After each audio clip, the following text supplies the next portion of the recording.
John Carter adjusted his formal diplomatic uniform as he entered the grand chamber of Nexus Station. The room buzzed with the sounds of 20 different alien languages being translated through the small device in his ear. As Earth's ambassador, he felt the weight of 7 billion humans on his shoulders. The massive circular table gleamed under the artificial lights. Representatives from 32 galactic species sat around it, their faces showing emotions ranging from hope to suspicion. At the far end sat High Commander Xerax of the Draconians, his scaled skin reflecting a dull red glow, a sign of barely contained anger, as John had learned. "The human delegation will please be seated," announced Elder Thoric, the ancient Folari who led the Galactic Council. His translucent skin revealed the slow pulse of his 4 hearts. "We shall continue our discussion of the border dispute." John nodded and took his seat. For 6 days, these talks had gone nowhere. The Draconians claimed that human ships had crossed into their territory near Proxima Centauri. Earth denied it. 3 ships had been destroyed in the skirmish that followed. The Draconian Empire maintains that humans must be contained to their home system. Xerax hissed through sharp teeth. "Their expansion threatens galactic stability. We demand a 50-year halt to all human colonization efforts." John kept his face neutral even as anger rose inside him. 50 years would kill Earth's growing population and economy. The terms were impossible. His communications device vibrated silently in his pocket. He slipped it out under the table, careful to keep it hidden. The message was from Lisa Bennett, Earth's Defense Secretary. "Emergency. TL case compromised. Antelqonfirearmes DORACONIAN fleet mobilizing near Alpha Centauri. With the Devora INMED8 Authorization COD. Sierra ECHO Victor 9. John felt a cold wave wash through him. If this intelligence was correct, the peace talks were just a distraction while the Draconians prepared for war. He looked up to see Xerax watching him with reptilian eyes that blinked sideways. Did the Draconian suspect John had received new orders? "Ambassador Carter, does Earth have a response to our reasonable demands?" asked Xerax, his translator failing to hide the mocking tone. John stood slowly, gathering himself.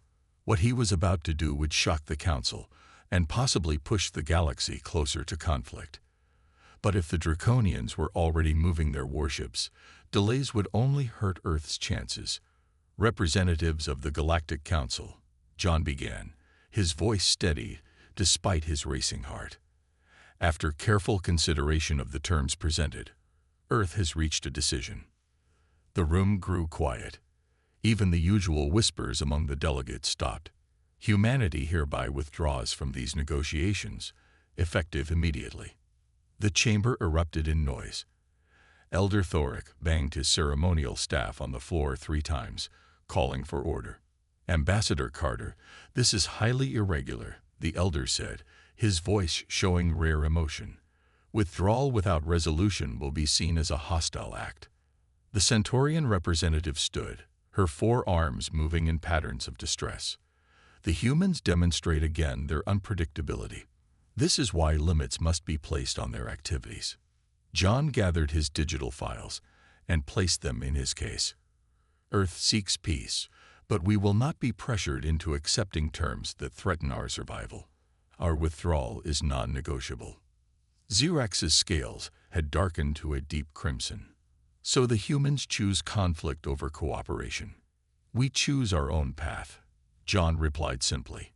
He turned to leave, ignoring the chaos behind him. In the corridor outside the chamber, his assistant Ryan Mills waited with wide eyes. "Sir, is it true? We're leaving." "Prepare our shuttle," John ordered. "We depart within the hour." As they walked quickly toward the human section of the station, John's device buzzed again.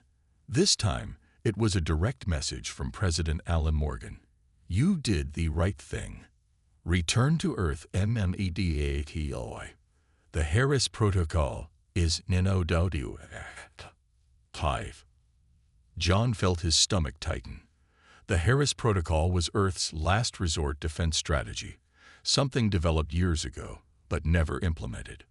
Whatever happened next would change humanity's place in the galaxy forever. President Alan Morgan stood at the window of the Oval Office, watching rain pour down over Washington, D.C. News of Earth's withdrawal from the peace talks had spread quickly.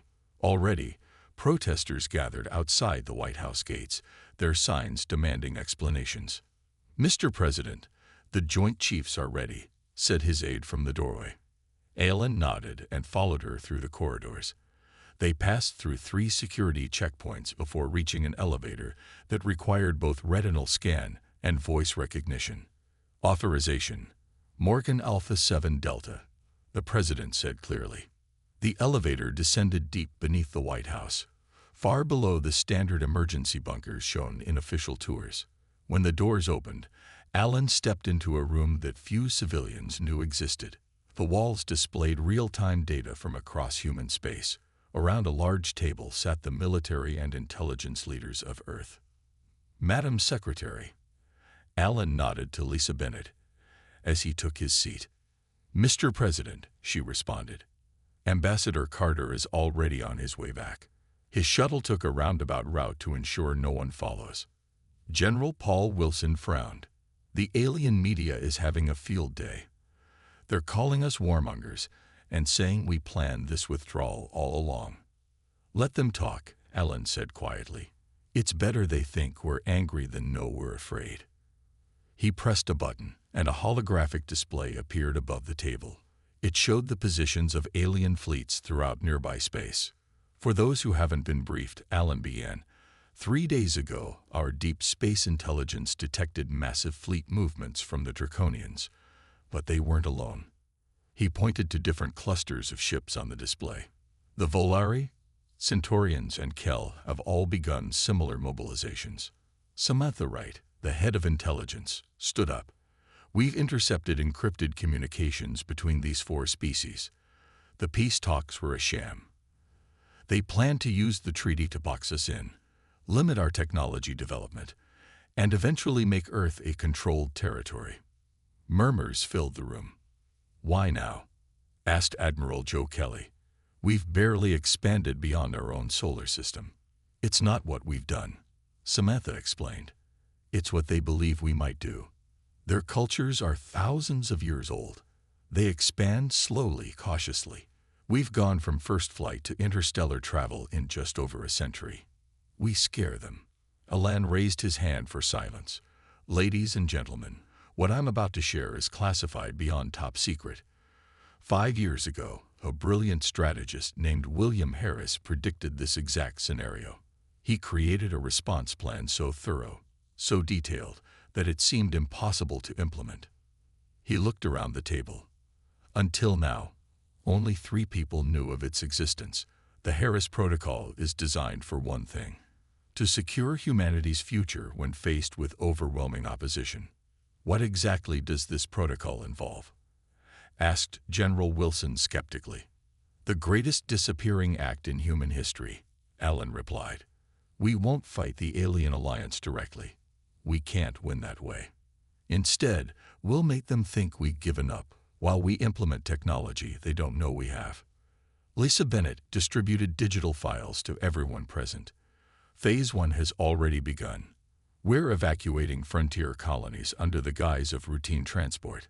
Manufacturing has shifted to specialized facilities on the Moon and Mars. Our new quantum communication network goes online tonight, replacing all standard channels." Alan looked at each person in the room. "To our enemies, it will appear we're retreating, possibly preparing to surrender. That misconception is our greatest weapon. And if they attack before we're ready?" Admiral Kelly asked. "We have contingencies," Alan said grimly. "But speed is essential. You have your assignments. This operation must appear chaotic to outside observers, but be absolutely precise in execution." As the meeting ended, Samantha Wright approached the president privately. "Sir, there's one more thing. We've identified a potential information leak at Nexus Station. Someone is feeding the Draconians details about our defense capabilities." Alan's expression hardened. "Find the leak. This plan depends on absolute secrecy. Yes, sir. As the room emptied, Alan remained alone with the holographic display showing the alien fleets moving slowly, inexorably, toward human space. The Harris Protocol was humanity's greatest gamble.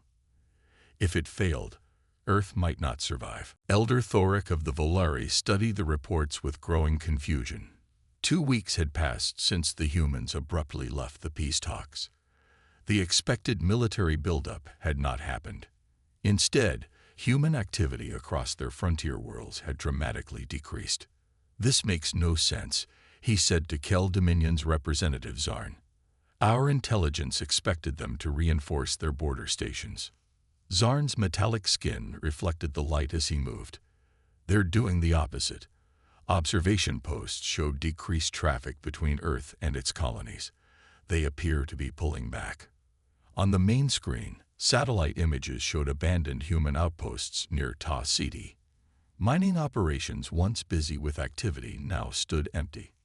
"Perhaps they recognize the futility of resistance," suggested High Commander Zirax as he entered the chamber. "Humans are emotional, but not stupid." Thoric wasn't convinced. "Something is wrong. This behavior doesn't match any predicted pattern." Meanwhile, deep within Jupiter's orbital shipyards, Commander Grace Peterson supervised the transformation of civilian vessels. Workers stripped mining ships of their equipment, replacing it with experimental stealth technology. "How many are ready?" she asked her second-in-command. 37 converted to Phase 1 specifications," he replied. "Another 42 will be complete by the end of the week." Grace nodded in approval. "And the crews?" "Training in the simulators. Most are civilian volunteers learning military protocols." In a simulator pod nearby, Steve Mitchell struggled with the new controls. 6 months ago, he had been a factory worker in Detroit. Now he was learning to pilot a stealth ship. "You're getting better," said Kate Donovan, the engineer seated next to him. Like Steve, she was a civilian who had volunteered when the call went out. "Not good enough," Steve muttered as their simulated ship crashed again. "We have 3 weeks to master this system." Kate adjusted the settings. "The cloaking technology is tricky. It's based on Dr. Flora's research. No one outside Earth knows it exists." Across human space, similar scenes played out. Civilians trained with technology far beyond what alien intelligence believed humans possessed. Ordinary people prepared for extraordinary roles. On Nexus Station, the center of galactic diplomacy, Frank Russell mopped the floors outside the Kel Dominion's offices. No one paid attention to a human janitor. This made him perfect for his actual job, gathering intelligence. The small device hidden in his cleaning cart recorded all nearby communications. As he worked, he heard 2 Kel officials discussing the situation. "Human communications have dropped by 90%, one said worriedly. "Either their network has collapsed, or they've switched to something we cannot detect." Frank kept his face neutral, continuing to mop methodically. If they only knew the truth. Back on Earth, Samantha Wright entered the president's office with her daily report. "The deception is working, sir. Alien intelligence services are confused by our apparent retreat." President Morgan nodded. "And the evacuation?" "Proceeding on schedule. 60% of frontier colonists have been relocated to the inner worlds. The rest will be moved within 10 days. And Dr. Flora's project?" Samantha smiled slightly. "The first prototype successfully shifted yesterday. It remained in phase space for 17 minutes before returning." For the first time in weeks, Alan Morgan felt hope, and the aliens detected nothing. "Nothing, sir. To their instruments, the prototype simply vanished, then reappeared." On the Draconian flagship, High Commander Zirax grew increasingly frustrated. His spy network reported strange movements throughout human territory. Cargo ships arrived at colonies and departed overloaded with people and equipment. Orbital platforms were being systematically abandoned.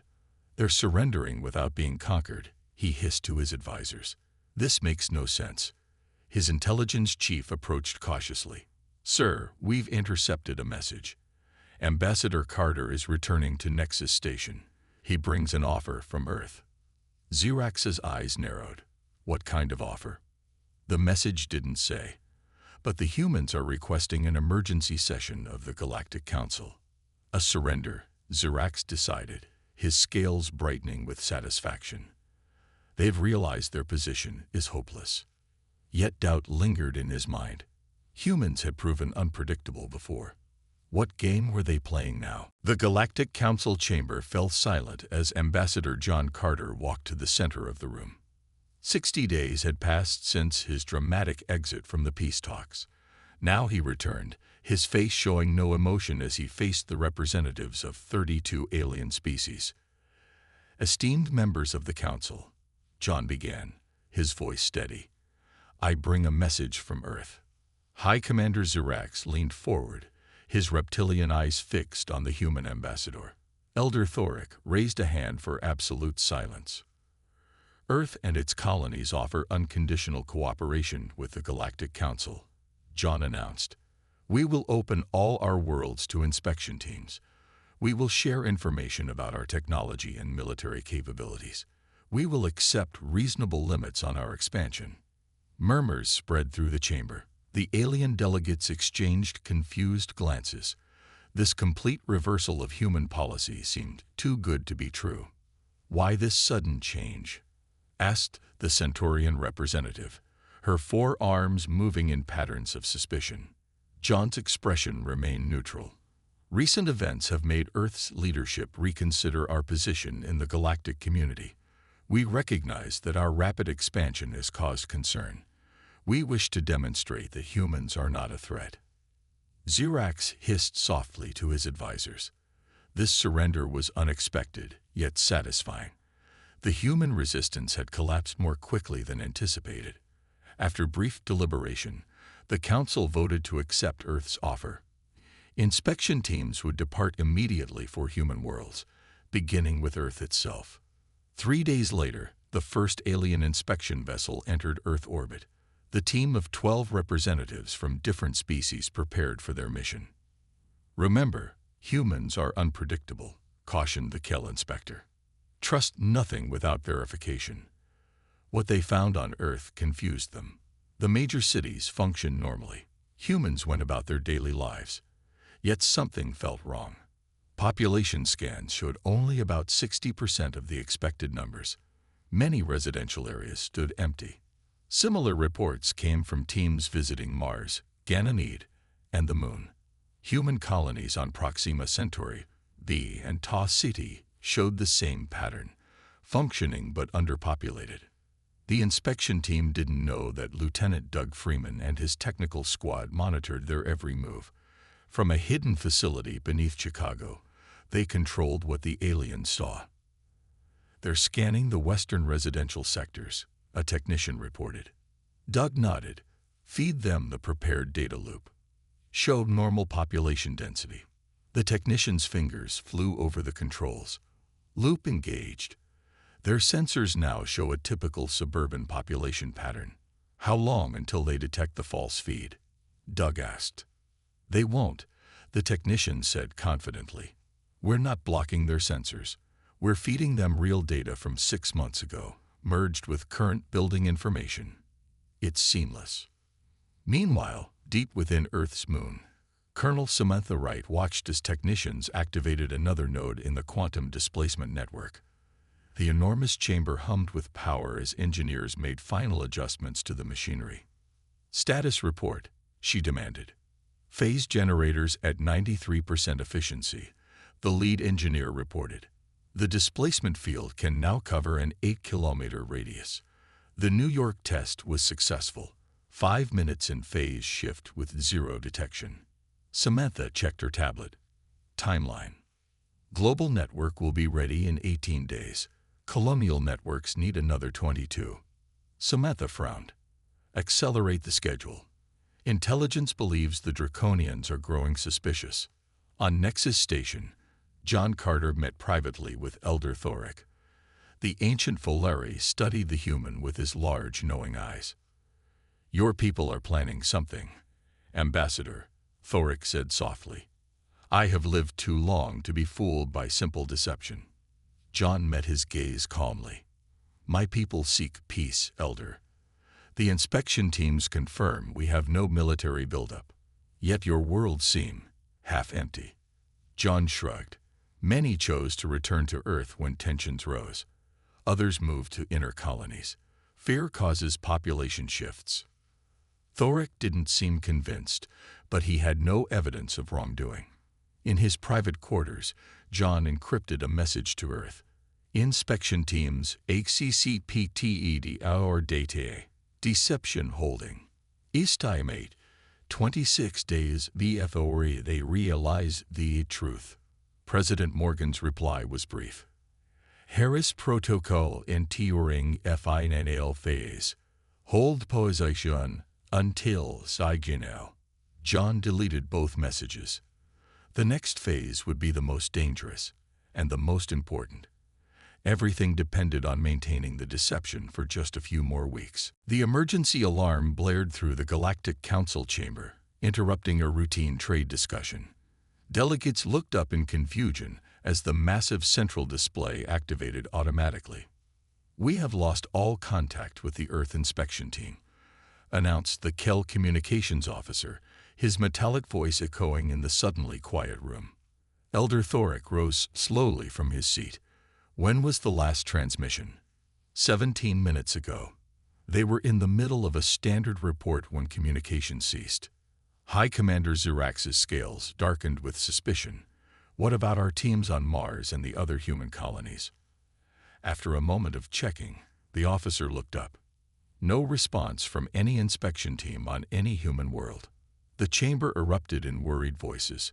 Elder Thoric banged his staff 3 times for order. Deploy emergency response vessels to Earth immediately, he commanded. We must know what has happened. 6 hours later, the Volari rescue ship entered Earth orbit. Captain Neary stared at her sensor readings in disbelief. Scan again, she ordered her crew. These results cannot be correct.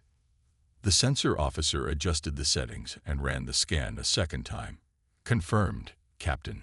Human life signs on the planet's surface. 0. Neary's 4 hearts beat rapidly with confusion. But the cities are intact. I see no evidence of warfare or natural disaster. Similar reports came in from vessels reaching Mars, the Moon, and other human colonies. The buildings stood untouched. Power systems still functioned in many places, but not a single human remained. In the council chamber, High Commander Zirax pounded the table in rage. This is a trick. Billions of beings cannot simply vanish. The Centaurian scientist Mira studied the preliminary data. Our scans detect residual quantum fluctuations in Earth's atmosphere. They suggest some kind of phase displacement. Meaning what? Demanded Zirax. Meaning the humans may have developed technology to shift themselves out of our reality, Mira replied cautiously. But such technology was believed to be centuries beyond their capability. While the Council argued, draconian military ships entered Earth's solar system, rushing to claim abandoned human territories. They found all strategic resources gone. Advanced technology had been removed. Military installations stood empty. On Nexus Station, Frank Russell continued his work as a maintenance man. He was, as far as anyone knew, the last human in normal space. Every day he cleaned the floors, emptied trash bins, and secretly monitored alien communications from his small hidden receiver. As he worked outside the Volari offices, a young diplomat named Telk approached him. You're human, Telk stated simply. Frank kept mopping. Last time I checked. Aren't you concerned about what happened to your species? Frank shrugged. I'm just a janitor. Nobody tells me anything. Telk stepped closer. You must know something. An entire species doesn't just disappear. Frank looked at the alien carefully. Unlike most Volari, Telk had always treated humans with respect. In the weeks before the mass disappearance, they had occasionally shared meals in the station cafeteria. I wish I could help you, Frank said carefully, but I'm as confused as everyone else. This wasn't entirely true. Frank knew that he had been left behind deliberately, chosen for his role because of his unremarkable appearance and exceptional memory.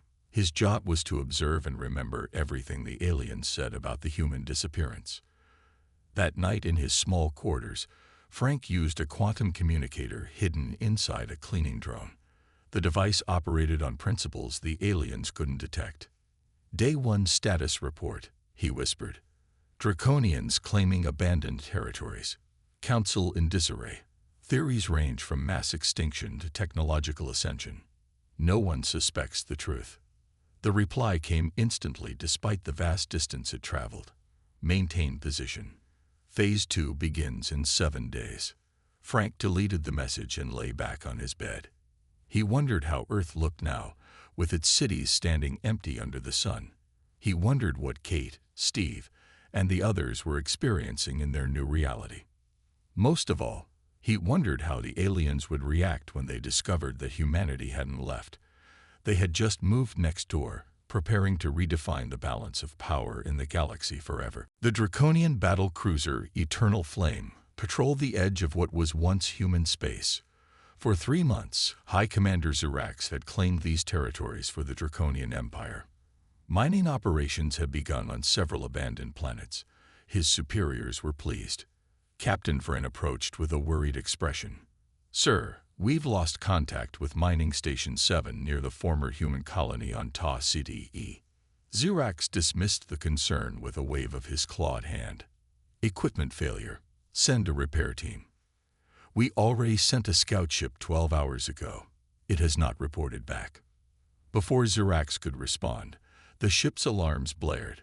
Unknown vessels detected, called the sensor officer. They appeared out of nowhere. The main screen showed 3 ships of human design, but unlike any seen before. Their hulls glowed with a strange blue light. Open communications, ordered Zirax. Instead of responding, the human ships fired, not with conventional weapons, but with beams of swirling energy that seemed to bend space itself. Where they struck, sections of the Draconian cruiser simply vanished. Return fire, Zirax commanded, but the human ships disappeared before his gunners could lock on. They didn't flee, they simply ceased to exist on his sensors. Across former human space, similar attacks happened. The Centaurians lost contact with an entire mining colony. 3 Kel warships vanished without sending distress calls. Outposts established on former human worlds went silent. In an emergency session of the Galactic Council, representatives argued bitterly. The humans have not disappeared. They've developed phase technology, accused the Kel ambassador. They shift in and out of normal space at will, attacking without warning. Elder Thoric looked troubled. If true, this changes everything. No species has mastered phase technology to this extent. This is the result of draconian aggression, said the Valeri representative, turning to Zirax. Your demands pushed the humans to desperate measures. High Commander Zirax pounded the table. We could not have known they possessed such technology. Perhaps you should have asked instead of threatened, replied Thoric quietly. In phase-shifted space, beyond the perception of conventional sensors, the human command carrier Defiance moved silently near Jupiter. The massive ship existed partly in normal space and partly in what Dr. Maria Flores called pocket dimension. On the bridge, Commander Scott Turner studied tactical displays showing the positions of alien ships in normal space. Strike Team Alpha reports successful operation against Draconian Mining Station, reported his communications officer. All alien personnel evacuated before the facility was disabled. Scott nodded with satisfaction. And Team Beta. The Centaurian outpost has been neutralized. No casualties on either side. This was a key element of the Harris Protocol. Disable, not destroy. Humanity wanted to demonstrate its new power without starting a war they still might not win. In her laboratory deep within the Defiance, Dr. Maria Flores monitored the phase generators that kept the ship partially shifted out of normal space. At 42, she had revolutionized quantum physics with her theories on dimensional overlap. How are the generators holding up? asked General Grace Peterson, entering the lab. Maria looked up from her instruments. Stable at 97% efficiency. We can maintain phase shift indefinitely now. Grace smiled slightly. When you first proposed this technology 5 years ago, most thought it was impossible. Most still think it's impossible, Maria replied. That's our advantage. In his quarters on Nexus Station, Frank Russell met secretly with Telk, the young Volari diplomat. Over the past months, they had formed a cautious friendship. Your people haven't left, Telk said softly. They've just moved sideways in reality. Frank studied the alien carefully. What makes you say that? The pattern of attacks. They're precise, targeted, and non-lethal. The targets are all military or on disputed worlds. And there's something else. The quantum traces match experimental research from a human scientist named Flores that was published just before your people vanished. Frank remained silent for a long moment. If that were true, what would your people do? Some would fear you even more, Telk admitted. Others would recognize that if humans wanted war, they could have started one from safety of their phase-shifted space. Instead, they're showing restraint. Frank nodded slowly. Hypothetically speaking, the humans might be interested in a messenger, someone who could communicate their true intentions to the Council. Telk's translucent skin pulsed with his 4 hearts beating quickly. I would be honored to serve as such a messenger. The Galactic Council chamber had never been so divided. After weeks of surprise attacks against military targets, the once unified alien alliance was breaking apart. Representatives shouted accusations across the room while Elder Thoric struggled to maintain order. The humans are targeting only draconian ships and bases, yelled the Volari ambassador. This suggests they know who pushed for their containment. High Commander Zurax rose to his full height, scales flaring red with anger. The Kel Dominion supported our position. Why are they not suffering attacks? The Kel ambassador's metallic skin reflected the chamber lights as he responded. Because we never moved our warships into human territory. You rushed to claim their worlds before their disappearance was even confirmed. From his observation post near the service entrance, Frank Russell watched the arguments with satisfaction. The plan was working. Leaked information about the original conspiracy against Earth had reached the general public of several species. Protests had broken out on Volari and Centaurian worlds, demanding their governments distance themselves from draconian aggression. The Council's meeting ended without resolution. As the delegates filed out, Telk approached Frank in the corridor. It's time, the young Volari diplomat said quietly. I've arranged a private meeting with Elder Thoric. He wishes to hear your message directly. Frank nodded. After months of living as a simple maintenance worker, he would finally reveal his true purpose. Lead the way. Meanwhile, aboard the phase-shifted command carrier Defiance, General Grace Peterson studied the latest battle reports. The ship hung invisibly above Earth, undetectable to conventional sensors. Strike Team Delta has disabled the Draconian supply depot at Proxima Centauri, reported Commander Scott Turner. Their forces are retreating from all formerly human worlds. Excellent, said Grace. And our losses? None, General. Our phase-shifting technology gives us complete tactical advantage. Grace nodded with satisfaction. The Harris Protocol was succeeding beyond expectations. Prepare the final operation. It's time to make our position clear to the entire galactic community. In a secure conference room, President Alan Morgan met with Samantha Wright, now promoted to general, and Dr. Maria Flores. The room existed in a phase-shifted state, making it completely secure from any possible surveillance. The diplomatic groundwork has been laid, Samantha reported. Our intelligence shows that most species now view the Draconians as the aggressors. And our military position? Asked the president. We control all approaches to our former territory, Samantha replied. The Draconian fleet is scattered and demoralized. They cannot mount an effective defense, let alone a counterattack. Morgan turned to Dr. Flores. And the phase shift technology, is it ready for the next stage? Maria nodded confidently. We can now shift entire planets in and out of phase. The process requires enormous energy, but it's stable. We can bring Earth back to normal space whenever you give the order. What about the risks? Morgan asked. Will our people be safe? The shift is perfectly safe, Maria assured him. Everyone and everything will transition smoothly. We've tested it extensively with smaller colonies. The president's face showed the weight of his decision. Humanity has no interest in conquest. We only wanted to ensure our survival and independence. Now we must show strength without appearing threatening. On Nexus Station, Elder Thoric's private chamber was secure from all surveillance. The ancient Volari sat across from Frank Russell, his eyes wide with shock at what he had just heard.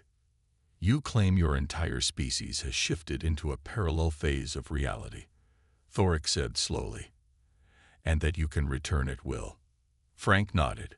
We developed the technology in secret, anticipating that someday we might face overwhelming force. The Harris Protocol was our contingency plan. And now? Now we offer new terms, Frank said simply, not from weakness, but from a position of technological advantage. Before Thorek could respond, Frank's communicator vibrated. The message was brief. Operation Revelation commencing.